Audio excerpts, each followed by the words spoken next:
Vasudevaya. Om Namo Bhagavate Vasudevaya. Narayanam Namaskritya Naram Chaiva Narottamam Devim Saraswatim Vyasam Tato Jayanudiri Nashtuprayeshu Bhadreshu Nityam Bhagavata Sevaya Bhagavati Uttam Shloke Bhater Bhavati Nashtiki.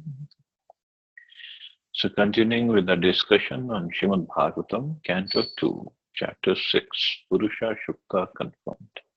Text number 7. So Brahmaji is further speaking to Narad Muni. In fact, that is the picture in the background I chose today. Brahmaji is speaking to Narad Muni. Vikrama bhurbhava swascha kshemasya shanasya cha sarva kama varasyapi hare sharanaspadam. Thus the forward steps of the Lord are the shelter for the upper, lower and heavenly planets, as well as for all that we need. His lotus feet serve as protection from all kinds of fear. For absolute protection from all sorts of fear, as well as for all our needs of life, we must take shelter of the lotus feet of the Lord, not only in this planet, but also in all the upper, lower, and heavenly planets. So this is Brahmaji saying we should take shelter of the lotus feet of the Lord. He's the grandfather of everybody. Everybody is generated from him. He's the first created being in the material universe. And he is saying that we all should take shelter of the lotus feet of Krishna for all our needs. What other confirmation we need for that? This absolute dependence on the lotus feet of the Lord is called pure devotion service, and it is directly hinted at within this passage. No one should have any kind of doubt in this matter, nor should one be inclined to seek the help of any other demigods, because all of them are dependent on him only. Everyone except the Lord himself is dependent on the mercy of the Lord. Even the all-pervading super soul is also dependent on the supreme aspect of Bhagwan, the personality of God. So super soul, Paramatma, is also dependent on Bhagwan. Can you imagine that?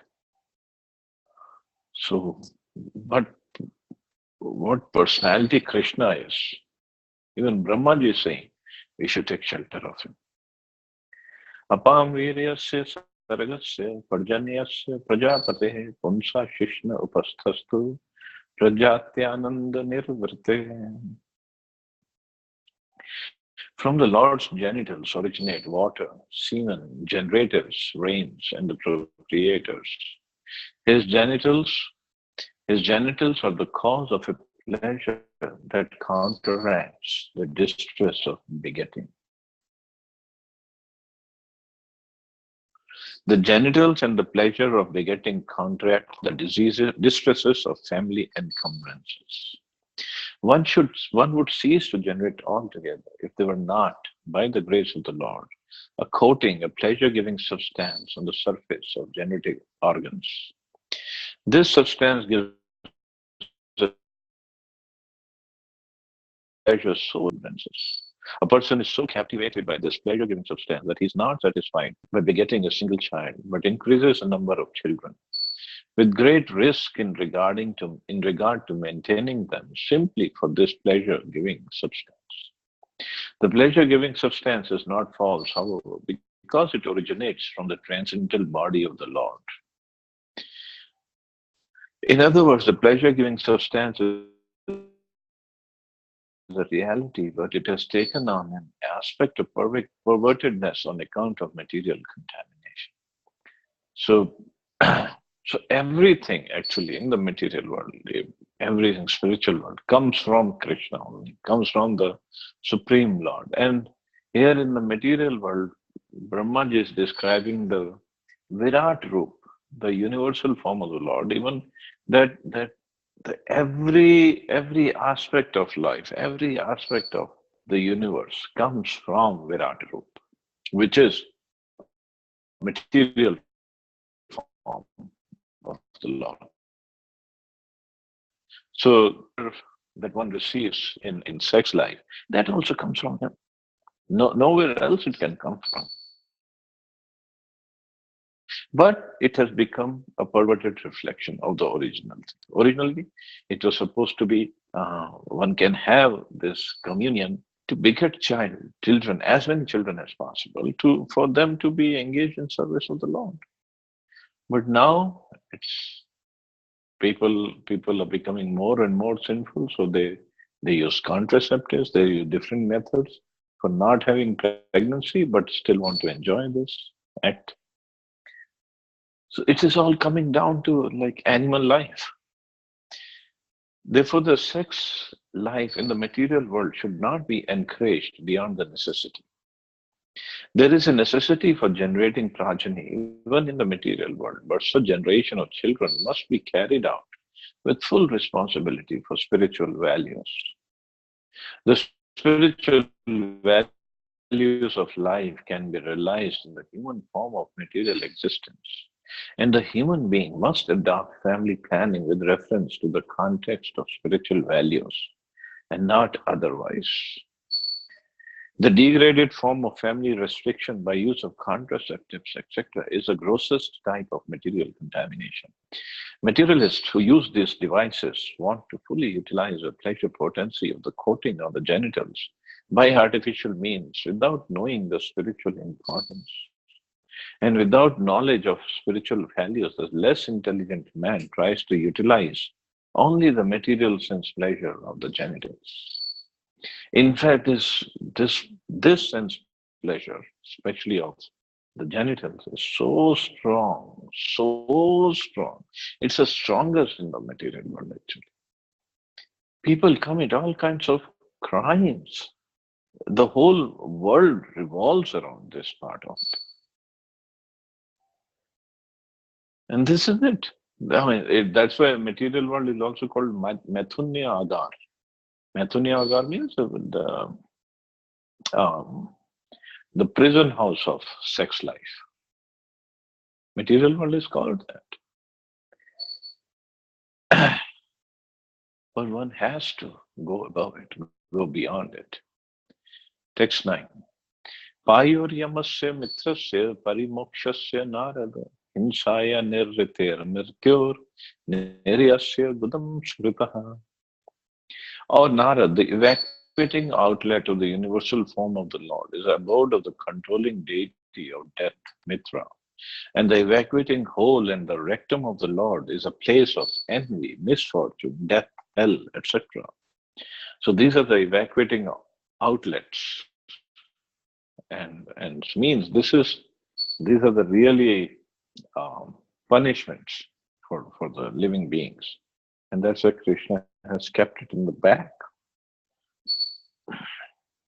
Parabhuter dharmasya tamasaschapi pachima nadyo nada nadinam cha gotranam asti samhati. The back of the Lord is a place for all kinds of frustration and ignorance, as well as for immorality. From his veins flow the great rivers and rivulets, and on his bones are stacked the great mountains. So, back of the Lord is a place for all kinds of frustration and ignorance, as well as for immorality. Means as long as we defy the order of the Lord, or we want to work against the principles given by the Lord, work against the instructions of the Lord, will go through this kind of frustration and ignorance and immorality. So as long as we keep the Lord in the front, keep the pleasure of the Lord, keep the purpose of the Lord, fulfilling the desires of the Lord in front of us, means that is the goal of life, then there is no frustration and no immorality or no other problems. In order to defy the impersonal conception of the Supreme Personality of Godhead, a systematic analysis of the physiological and anatomical constitution of his transcendental body is given herein. It is clear from the available description of the body of the Lord, his universal form, that the form of the Lord is distinct from the forms of ordinary mundane conception. In any case, he is never a formless void. Ignorance is a back of the Lord, and therefore the ignorance of the less intelligent class of men is also not separate from his bodily conception.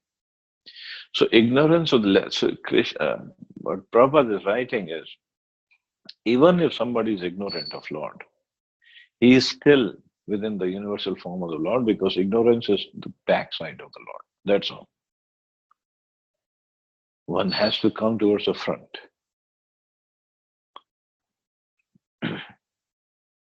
On the contrary, the perfect description of the Lord holds that he is both impersonal and personal simultaneously. The personality of Godhead is the original feature of the Lord, and his impersonal emanation is but the reflection of his transcendental body. Those who are fortunate enough to have a view of the Lord from the front can realize his personal feature, whereas those who are frustrated and are thus kept on the ignorant side of the Lord, or in other words, those who have the view of the Lord from the back, realize him in his impersonal feature. So that's all it is. Everything depends on the Lord. Everything comes from the Lord. And everybody is resting on the Lord. Nothing is beyond the Lord. So, so in one way, we should respect everybody because everybody belongs to Krishna.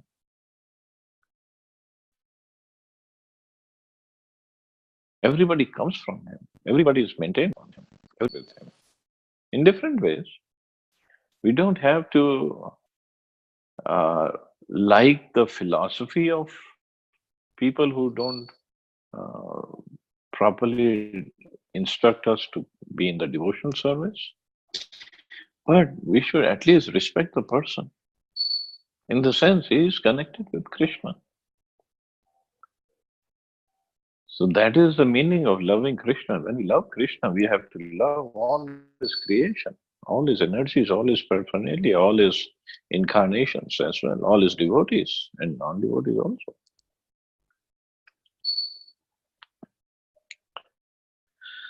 Avyaktarasya sindhu nam bhutanam nidhanasya cha udaram viditam punso hridayam manasa padam. The impersonal feature of the Lord is the abode of great oceans, and his belly is the resting place for the materially annihilated living entities. His heart is the abode of the subtle material bodies of living beings. Thus it is known by the intelligent class of men.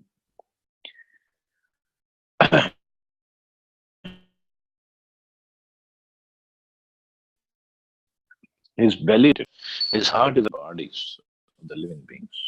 Oh. In Bhagavad Gita 8:17-18, it is stated that according to human calculations, one day of Brahma is equal to 1,000 ages of 4 millenniums, or 4.3 million years each, and the same period is calculated to be his night also. A Brahma lives for 100 such years and then dies. A Brahma who is generally a great devotee of the Lord attains liberation after such a downfall. The universe called the Brahmanda, or the round football-like domain controlled by Brahma, is thus annihilated. And thus the inhabitants of a particular planet or of the whole universe are also annihilated. Avyakta mentioned here in this verse means the night of Brahma when partial annihilation takes place. And the living entities of that particular Brahmanda, up to the planets of Brahmaloka, along with the big oceans, etc., all repose in the belly of the Virata purusa. At the end of a Brahma's night, the creation again takes place, and the living entities reserved within the belly of the Lord are let loose to play their respective parts as if being awakened from a deep slumber. Since the living entities are never destroyed, the annihilation of the material world does not annihilate the existence of the living entities. But until liberation is attained, one has to accept one material body after another again and again. The human life is meant for making a solution to this repeated change of bodies, thereby attaining a place in the spiritual sky where everything is eternal, blissful, and full of knowledge. In other words, the subtle forms of the living entities take place in the heart of the Supreme Being, and such forms take tangible shape at the time of creation. So his belly or his stomach is a resting place for the materially annihilated living entities. So Prabhupada explains this very nicely. Inside at the night of Brahmaji, there is a partial annihilation. So at the partial annihilation or destruction, all the living entities means the whole creation up to Brahmaloka, everything is destroyed at the time of partial annihilation. And so all the living entities who were living on those planets, they all die. And the souls go and reside in the belly of this Virat Purusha. And when in the morning Brahmaji does a creation again, all the desires, they have a particular life from then on, and then they start doing their activities again till again the night of Brahmaji comes. We are helplessly. We take birth again and again and again and again, and we work, and we think we are the controllers, and then we die, and then we again take birth again, and then we again work hard. What would do things? We thinking I'm the controller, I'm the proprietor, I'm the charge. Nothing is in our hands. We just do our karmas. We just do have our desires. But we cannot desire and we cannot force Krishna that, oh, I want to take next birth, I want to be born in the family of Ambanis or Bill Gates, and we think we are the controllers.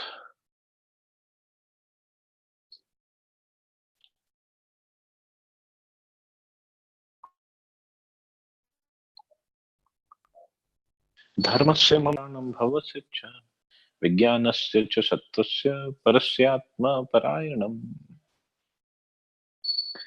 Also, the consciousness of that great personality is abode of the principles, mine, yours, Lord Shiva's, and those of the four bachelors, Sanak, Sanatan, Sanat Kumar, and Sanandan. That consciousness is also the abode of truth and transcendental knowledge. So, consciousness of that great personality means the consciousness of Virat Purusha is the abode of religious principles. And Brahmaji says, mine, yours, Lord Shiva's,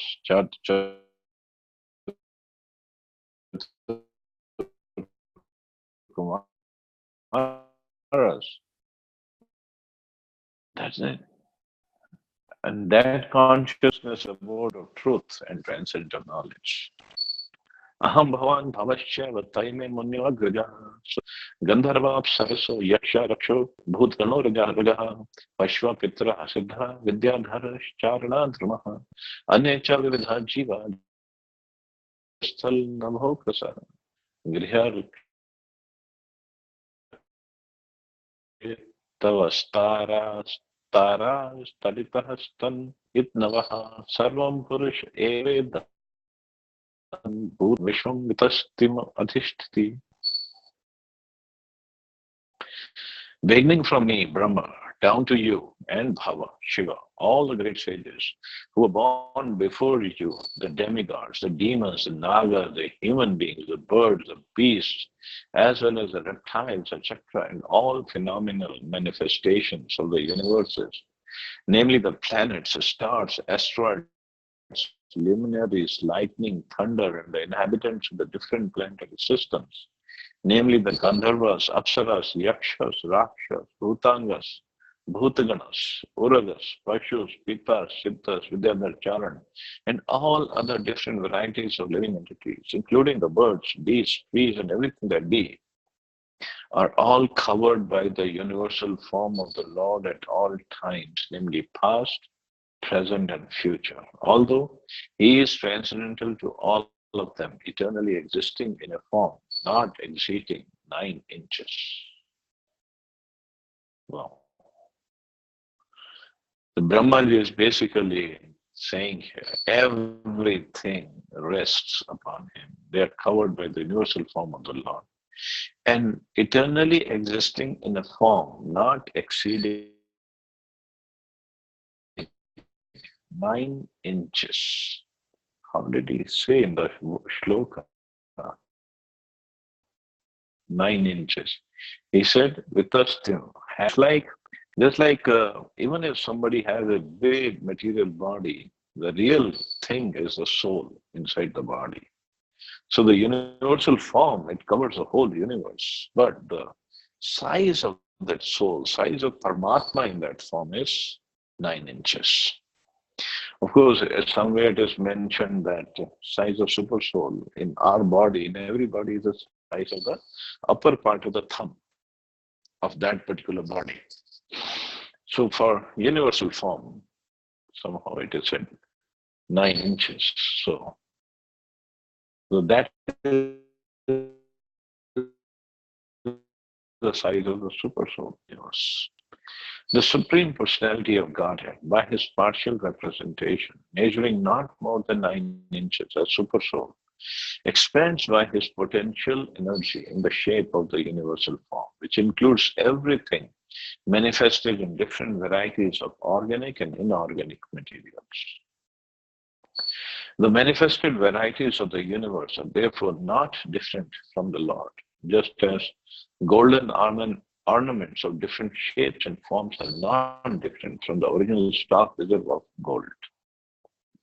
So the manifested varieties of the universe are therefore not different from the Lord. So everything that is manifested in the universe is not different. But just like Prabhupada is giving an example, just like a gold earring is not different from the gold that is obtained from a mine. But quality-wise, it's not different. Quantity-wise, it is different.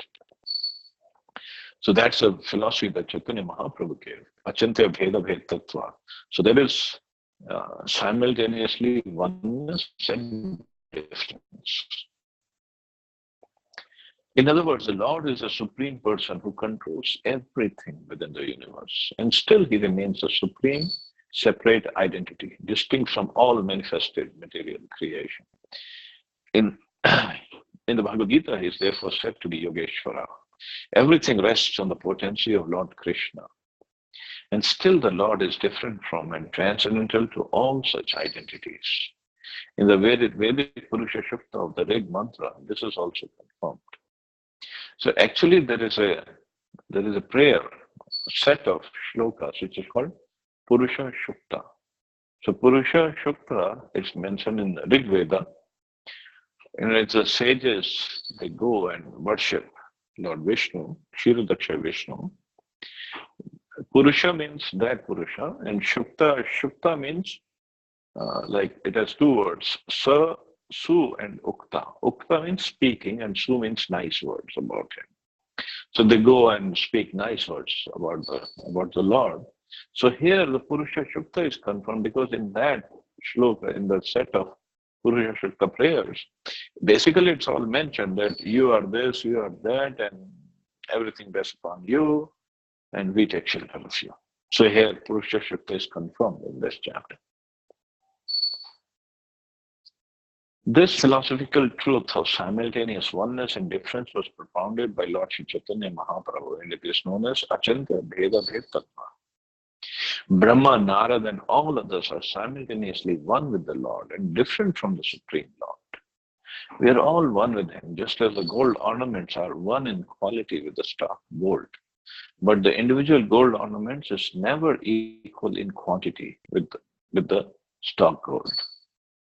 The stock gold is never exhausted, even if there are innumerable ornaments emanating from the stock, because the stock is Purnam, complete. Even if Purnam is deducted from the Purnam, still the Supreme Purnam remains the same Purnam. This fact is inconceivable to our present imperfect senses. Lord Chaitanya therefore defined His theory of philosophy as achintya, inconceivable, and is confirmed in Bhagavad Gita as well as in the Bhagavatam. Lord Chaitanya's theory of achintya bheda bhed tattva is a perfect philosophy of the absolute truth.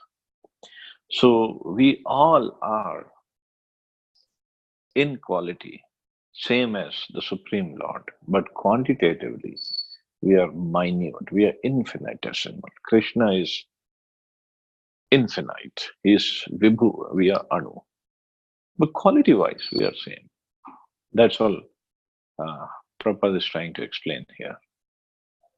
But even that is our spiritual identity, but the body, the material body that we have, it all rests, it's all maintained by him, it all depends upon him, it's all supported by him, it's all taken care of by him, and it all belongs to him. It all, everything is connected with him.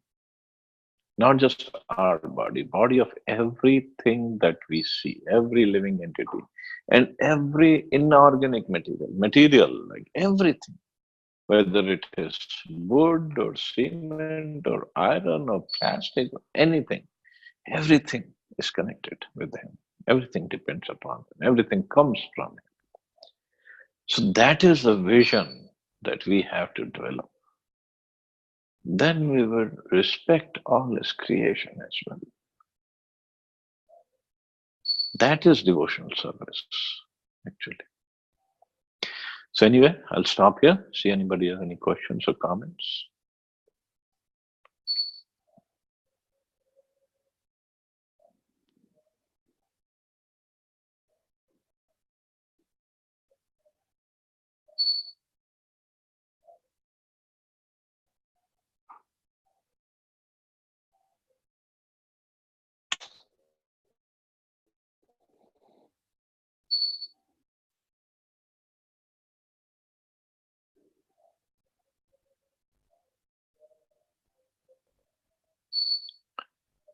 So I guess we can stop here. You all have a wonderful day. Hare Krishna. Jai Srila Prabhupada. Jai Shri Jai Prabhupada, Srila Hare Krishna.